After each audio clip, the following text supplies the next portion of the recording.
tension aussi en République démocratique du Congo à la veille de l'élection présidentielle. Bonsoir Jean-Pierre Martin, vous suivez ce scrutin pour nous. Ce fut une journée pleine de rebondissements. Oui, les journées se terminent sur une note un peu plus optimiste. La commission électorale a bien confirmé aujourd'hui que le scrutin aurait lieu demain. La communauté internationale espère que ces élections se dérouleront plus ou moins bien. Les dernières heures de campagne ont en effet été marquées par de vifs incidents. Ce matin encore, nous avons vu de nombreux blessés dans les hôpitaux. Les forces de l'ordre ont tiré à balles réelles sur des militants d'Étienne Tshisekedi, ce que la communauté internationale a vivement condamné. Les diplomates étrangers en poste ici à Kinshasa ont aussi fait pression sur Étienne Tshisekedi pour qu'il respecte les règles électorales et qu'il renonce à tenir cet après-midi un meeting dans le grand stade de Kinshasa. Cela n'a pas empêché Étienne Tshisekedi de tenir une conférence de presse au cours de laquelle il a vivement accusé l'ONU, les diplomates et les journalistes. Je vous propose de l'entendre. Hier, je suis candidat, on m'empêche, on fait tout pour les choses. Et vous me posez la question de savoir si je fais aujourd'hui ce que je ne fais. Ça veut dire que vous reconnaissez un droit naturel à Kabila de tuer, d'arrêter, de faire tout. Et quand on veut faire quelque chose, non, parce que sinon, Kabila va... Ça, je n'aime pas ce genre de questions. Ça montre votre état d'esprit, vous n'êtes pas avec les Congolais. Je m'excuse beaucoup.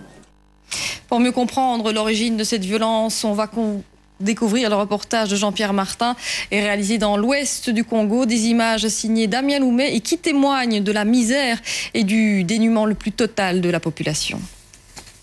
À Matadi, nous franchissons le fleuve Congo, la mer nourricière de ce pays immense. 4 heures de route plus tard, nous arrivons à Boma. De son lointain passé de première capitale du Congo, la ville a conservé quelques vestiges. Sur une des collines, 3 sœurs ont créé une coopérative agricole avec des moyens dérisoires pour aider les cultivateurs à survivre. On meurt encore de faim et il n'y a pas de raison. Il n'y a pas de raison, malheureusement, je suis désolée, parce qu'il y a à manger dans ces pays. L'indignation de sœur Egidia est encore plus grande lorsque nous poussons la porte de l'orphelinat. Dora a 13 mois, Émeraude à peine plus. Je suis triste de le déclarer, mais c'est ça la réalité. Nous ne pouvons pas lâcher les mains, voir un bébé crever dans la rue comme ça. À une 50aine de kilomètres en direction de l'Angola, nous découvrons dans une palmeraie une vieille usine fondée au début du siècle passé. Les machines d'époque tournent toujours. En 1960, elle produisait 3000 tonnes d'huile, aujourd'hui à peine 15 tonnes. Dans les années 50-40 déjà, nous, on faisait déjà ça. Et quand je vois ce qu'il y a aujourd'hui, je dis, nous avons reculé. À la veille de ces élections, le Congo occupe la dernière place du classement des Nations Unies sur le développement. Pourtant, et c'est un paradoxe, ce pays possède sans doute les ressources naturelles les plus riches de la planète.